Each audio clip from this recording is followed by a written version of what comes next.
Hello and welcome to another episode as part of my comp prep series to the WBFF stage in April. In this video, I just really want to share with you the reasons why I'm competing and also to give you some insights into competing, what's involved.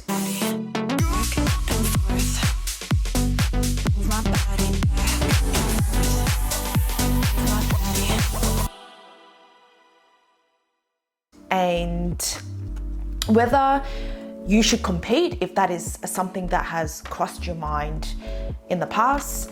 You probably see it all over social media where competing in a bikini competition or fitness competition is becoming a little bit more mainstream in my opinion.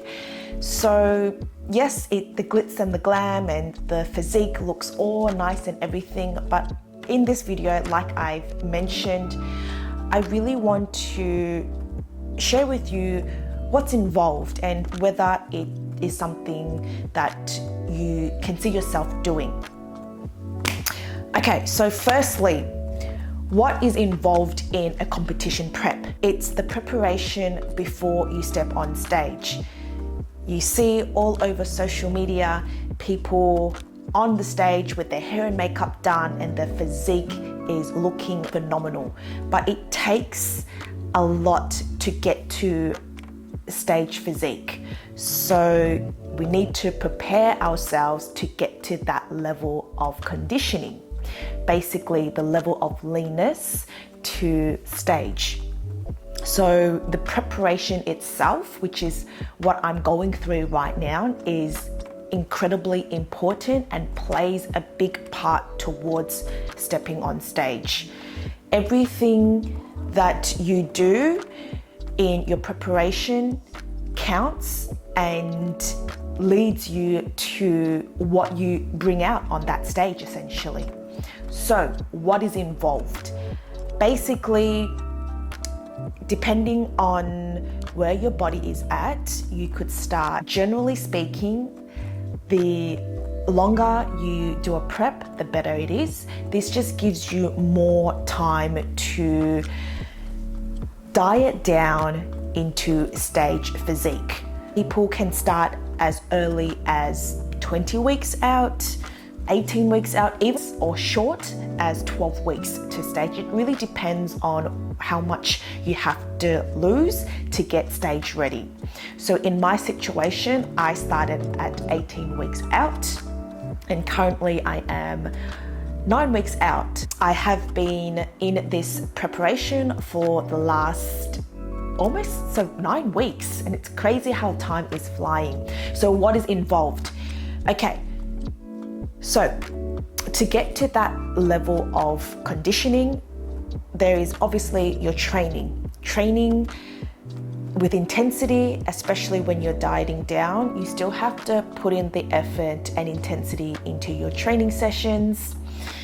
You have your steps that you have to get done. Basically, steps, it's just an extra protocol to expend energy, because when it comes to fat loss, basically you're training and you're also implementing steps which contributes to your output, because the goal at the end of the day is to get to that level of conditioning.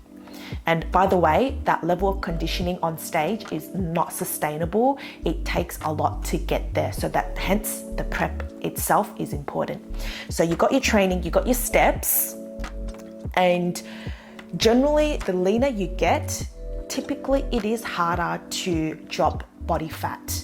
So the body wants to survive essentially. So you'd have to go to those extra measures, getting your training in with intensity, getting your steps in, and doing extra cardio to contribute more to your output. You already got those three, and then you've got obviously your nutrition, which plays a significant role in your preparation. So when it comes to your nutrition, hitting your macros to the T, especially if you want to bring that conditioning to stage. Everything you're eating gets tracked you need to be accurate in every single thing that you put in your mouth. So tracking, preparing your meals, weighing things out, and all of that takes time.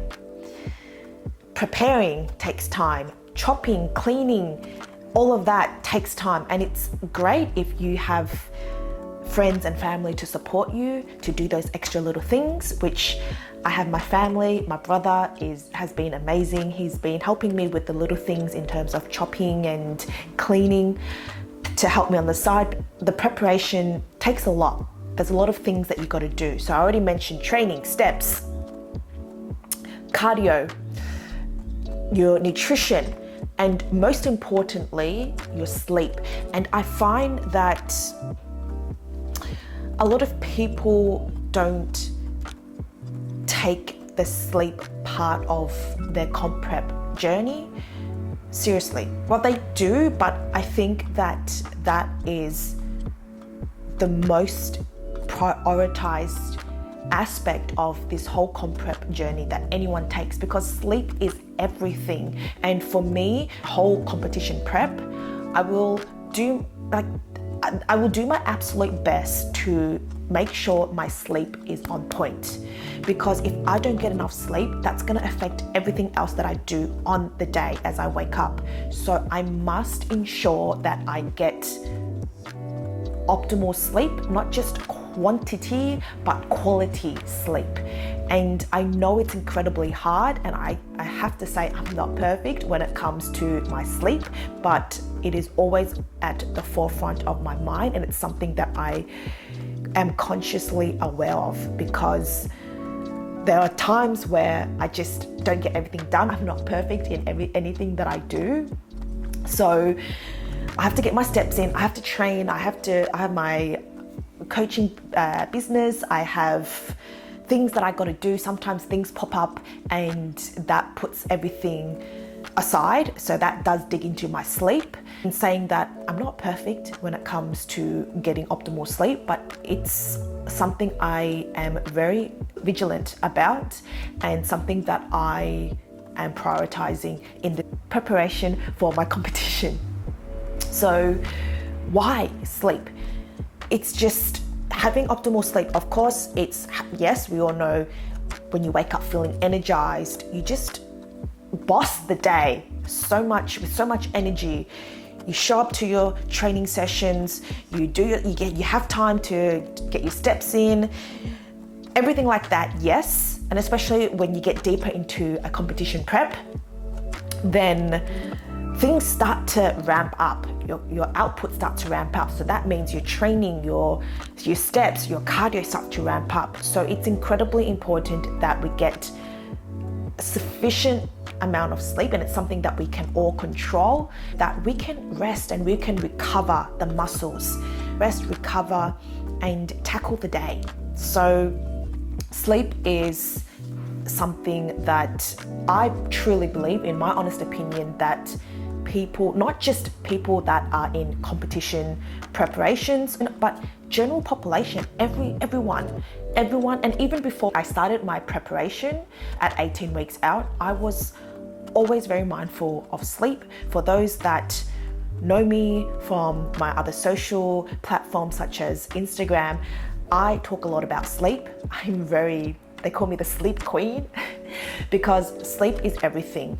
It helps lower cortisol, your stress, so that you wake up, you have a restful night, you recover, you wake up, you're feeling energized, and you're just ready to tackle the day. So sleep is not just someone that's doing a competition prep should prioritize, especially when someone is doing a competition prep. That is something we definitely should be prioritizing. But even if you're not doing a competition prep and your goals are to build muscle, to drop body fat or body recomp, then sleep is something that having a nighttime routine does so much. If there's anything that you take away from this video, is sleep is so incredibly important and should always be at the forefront of your mind.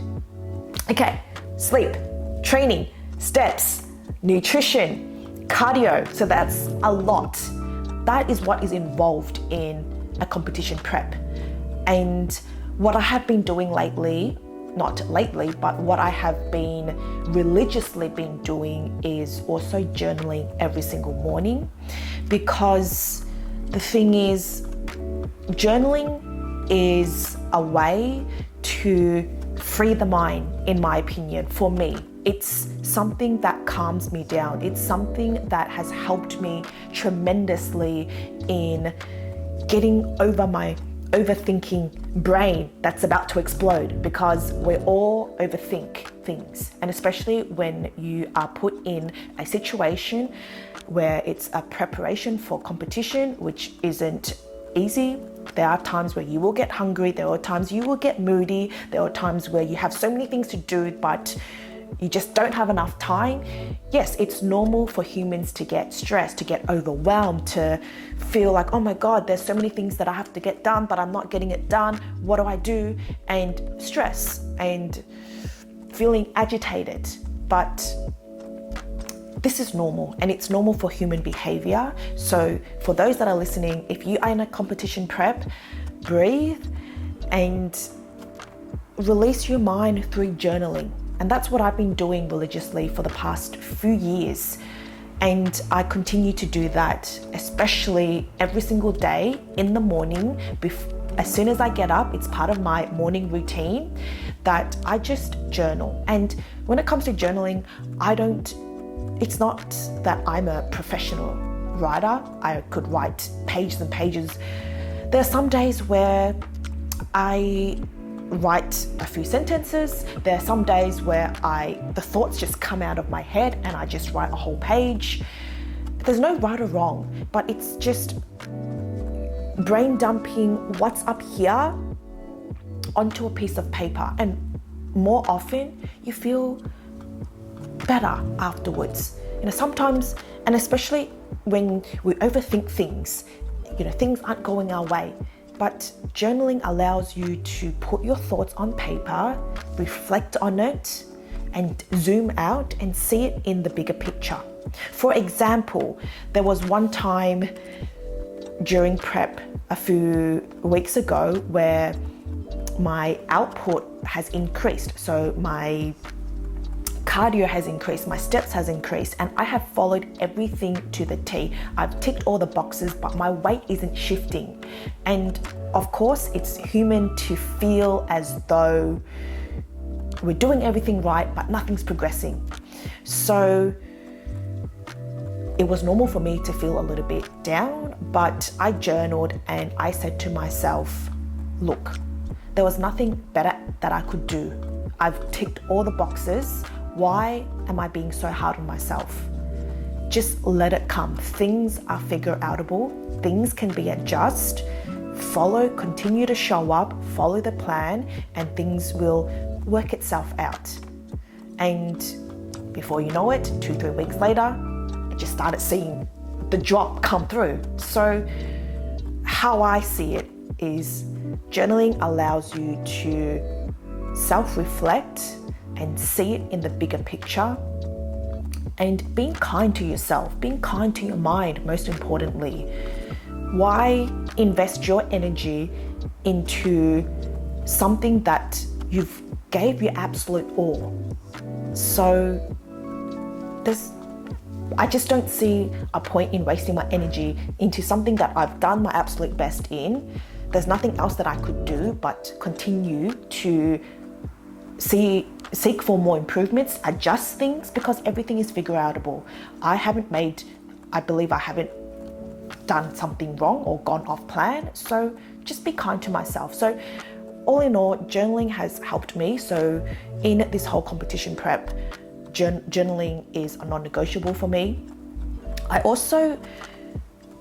wouldn't really call it meditation, but every single morning, as soon as I get up, I pop on meditative music. So I have YouTube Premium. So basically, I don't have a playlist or Spotify or whatever that is. I basically pop on my headphones or my Apple AirPods and I go into YouTube and I just pretty much type in calm, deep morning music, and you have so many options. I've probably gone through all of them, and it's just calming for my mind. As soon as I get up, it's just a zen moment. So I don't know if you call that meditation, because I pop on the headphones and then I go about and do my morning routine while I'm listening to that calm music. So that is a non-negotiable, and that's what I've been doing every single morning without a doubt. And it's just feels so good. Feels so good. So that is what is involved in a competition preparation. I basically rambled on, and typical Ella, I always go off tangents. There's so many things that I will share in future videos to come for you guys on YouTube on everything that I do in terms of my morning routine, which is gonna come out soon. Journaling, meditating, really want to share with you all. So that is basically what is involved in a competition prep. So I know that's a lot. If you feel that you are the kind of person that can handle all of that, and I know for me, I just gonna put it out there, I love the life that I live, where I don't go out party, I don't do any of that stuff. I don't go out drinking. It's not my values. I don't drink at all. I enjoy everything that I do in prep, and I mean it, hand on my heart, I really mean it, because I'm the kind of person that thrives off this sort of routine structure. It's not much different than what I normally do outside of a competition prep. But yes, I do have my social events. I go out and I have fun and everything like that. But with prep, it's just things tighten up a little bit more for me. So if you don't see yourself committing to everything that I've mentioned in terms of your nutrition being accurate, meal prepping, sometimes you have to go to the gym twice to get your cardio session in, to do your steps, obviously do your training. You have to be on top of your sleep. You have to say no to social events. You have to make some sacrifices, because there's so many things that you need to get done. And the closer to your competition day, things are going to get even more in terms of more steps, probably more training, less food as your calories lower to get you to that level of conditioning. So if you can see yourself doing all of that, then that's great. But if you cannot see yourself doing all of that because you have so many social events, maybe your friends and your family don't support you, which is so normal, and I'm very grateful that I have an incredible, supportive and loving family that probably don't really understand the extent of a competition prep, but they do help me with the little things, and it does go a long way, and I'm very grateful for that. It's not that it's their fault, because they probably don't understand all of this and what is involved in a bodybuilding preparation.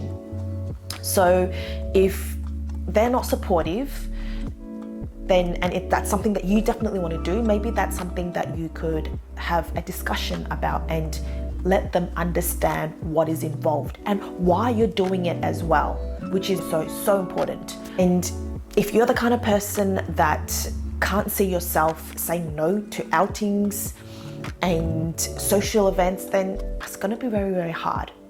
With that being said,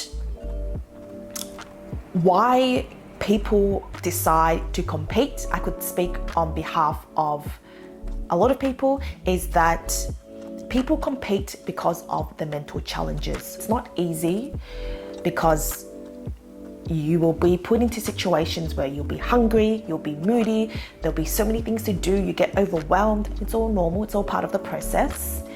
And people compete. I hope that that's the case for everyone, that they compete for that mental challenge. And there's always a reward that comes out of a mental challenge. So it's committing to the routine, it's committing to the habits, it's committing to doing the hard things and getting it done, showing up when you're facing resistance, because when you face all those resistance, you gain mental resilience, you gain strength, you gain that inner power, and it feels good. So that's why people compete. And you want to have that challenge, then yeah, absolutely compete. And if you do have that supportive network of friends and family, definitely it's a great thing to do. And also make sure you are under the right guidance with the coach that can help you. I'm not here to put anyone off competing. I just want people to be aware of what's involved and to see if that's something that you would like to do. With that being said, I want to share with you the reason why I decided to compete. And everyone's reasons for competing is different and everyone's got their own story, which is beautiful. But I really want to share with you my story. So for me, competing is more than just stepping on the stage. Yes, I've mentioned everything in terms of I love the discipline, I love the structure, I love the routine, and I just love ticking off the boxes and getting things done for the day, because I feel that when I accomplish tasks, I feel good. Like the day feels so fulfilling and feels so satisfied. So that's, yes, one of the reasons why I'm competing. But to me, it's more than just stepping on the stage and showcasing my physique, which I'm really, really excited about. But I did my last competition 5 years ago, back in 2018. At the time, I wanted to take my physique to that next level because I was training for a good year and I just wanted a challenge there. I didn't do my research and I just chose a coach that was a friend of mine, and he prepped me through my whole competition, and it was 12 weeks to prepare me. And at the time when I reached out to him, I was quite lean, and he just said to me I had X amount to lose to get stage ready. So to cut a long story short, I did not have a good competition prep.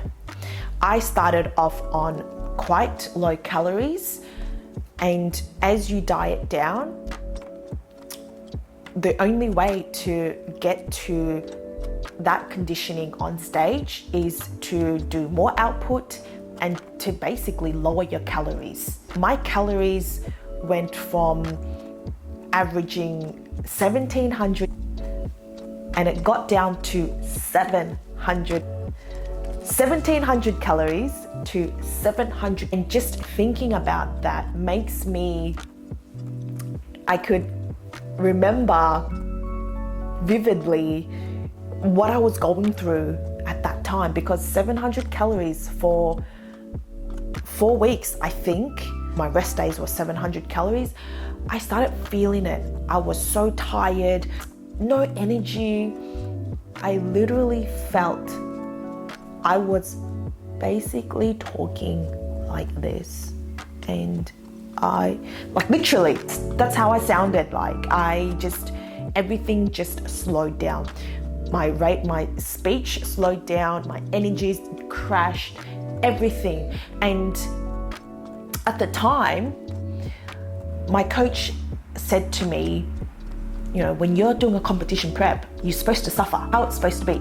And I just thought that it was normal to be eating that low in calories, to be feeling that way. But yes, competing isn't that healthy just with any competitive sports, because you have to take your body through extreme dieting as well as energy expenditure. But it doesn't have to be to the extreme that I was at back in 2018, because I could tell you right now that if I continued to do that for another 2 to 3 years, I would have ended up in hospital. But that has been the biggest learning lesson for me.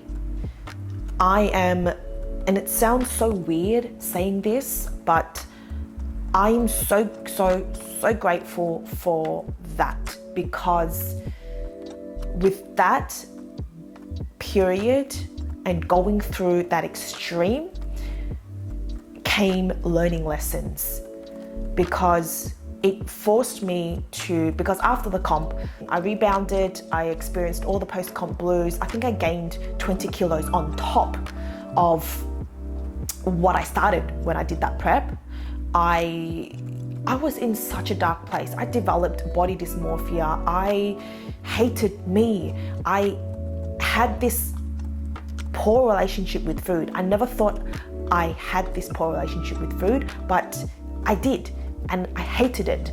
And I was in a really dark place, and I will leave this for another video, and I could talk more about how I overcame it. But because I was in such a dark space, it forced me to do something. Like, I had to wake up and I had to do something about it. So I went out to get myself educated. It really turned me around. Because of that period, it actually took me about at least a year to fully recover from that. And then obviously after the year, I was still healing, I was still evolving, I was still further educating myself to get to a point where I understand, because I should have done my research, but I didn't. But I've done my research, I've healed my relationship with food. More importantly, I've healed the relationship that I had for myself, because I hated the way I look, because I got to that level of conditioning and I thought I was in the best shape of my life. But at the time, it's not sustainable. Stage weight is not sustainable. So that's just a little bit of a background of my last competition prep. 5 years since then, my mindset has changed so much. It's completely turned around. Like, the way I look at my body is so different from how I looked at it back in 2018. Like, yes, I'm chasing gains, I love muscle, but I know deep down I'm worth more than my body. And for the ladies that are listening, it takes time to heal. And just remember that our bodies, especially women's body, moves in waves. It's always up and down. And yes, there were moments where I'm in my building phase, I put on a little bit more weight, but more importantly, I'm kind to myself. I remind myself of how capable, how strong my body is. So my mindset has changed since 2018. And throughout the time off, I've also healed my relationship with food. I see food so differently. I've matured a lot. I don't feel like I'm missing out on any food. It all comes down to mindset. When it comes down to food, like, yes, I'm in a competition prep right now. My calories are lower. There's certain foods that I'm not able to eat. I have to track everything. I'm fine with it, because at the end of the day, food will always be around. It sounds so easy for me to say this, but I can't begin to tell you how much in the last 5 years I've healed a lot. I've gone through binging behaviors. I've gone through extreme dieting. I put my body through a lot. You know, if I overeat, which I do tend to overeat when I'm not in prep, that is, I forgive myself. The next day I'm not as hungry, so I just eat a little bit less. Big deal. I've come to terms to accept who I am. Like, our bodies are up and down. You shouldn't try and fit into clothes. The clothes should fit onto you. Always remember that, because our bodies change all the time. So, mindset, I'm back at it. I tend to have this tendency to just ramble on and on. So my mindset has changed in the 5 years. And what I'm trying to get here is that it didn't happen overnight. It took me years to come to this point where I am so comfortable. There are days where I don't love myself, but I snap out of it and I remind myself of what my body can do for me. I'm just grateful for it. So healing my mindset shift, it's taken me the last 5 years So that is what I am so proud of myself, because this competition prep is really to prove to me, which I already have, that it's all about mindset. It just doesn't apply to a competition prep, but everything that we do in life, it all comes down to mindset. Stepping on stage is more than just showing off my physique, but it's just to see how much I've grown mentally. And being already 9 weeks into preparing for this show, I just feel like I am in a really good headspace, and I'm just tackling each day as it comes. I want to be ticking all the boxes. I want to be doing all the 1%. I forgot to add as well what's involved in a bodybuilding competition. Posing. I forgot to mention that. Posing is incredibly important as well. So we've got to add that into another to-do thing. Posing. Yes. So the 1% that I'm doing is going to help bring my best physique to stage. So this is my biggest why. Yes, I want to see how much I've grown in terms of the muscle that I've put on from 5 years ago. And you won't see that unless you get super, super lean. So right now, the goal is to drop body fat. So when you're in a fat loss phase, yes, we want to preserve and maintain your muscles, but you're dropping body fat to reveal the muscles underneath. So as you could see from my shoulders here, there's still a layer of body fat, but once my body fat drops, then you start to see the muscles being revealed. So I'm excited to see the changes that I've made to my physique, because I could tell you that I've been incredibly consistent with my training sessions for the last 5 years. I love to see how much gains I've made in the 5 years, and my mindset, which I've already mentioned. So all in all, this is why, and I say this with so much excitement, like I've just changed so much, and the way I'm approaching this prep is so much better. That is my story. I have pretty much covered everything that I wanted to share in this video. Hopefully, everything that I've mentioned from the beginning, should you do a bodybuilding competition, and sharing with you what's involved, can give you a better insight into the world of competing. And if this is something that you can see yourself in doing, definitely consult with the coach. You could reach out to me and chat to me about it. I'm more than happy to reach out. But hopefully you have found this video useful and you got to know me a little bit more. Let me know if there was anything else that you wanted me to cover. Otherwise, thank you so much for joining me along in my journey, and I cannot wait to see you in the next video.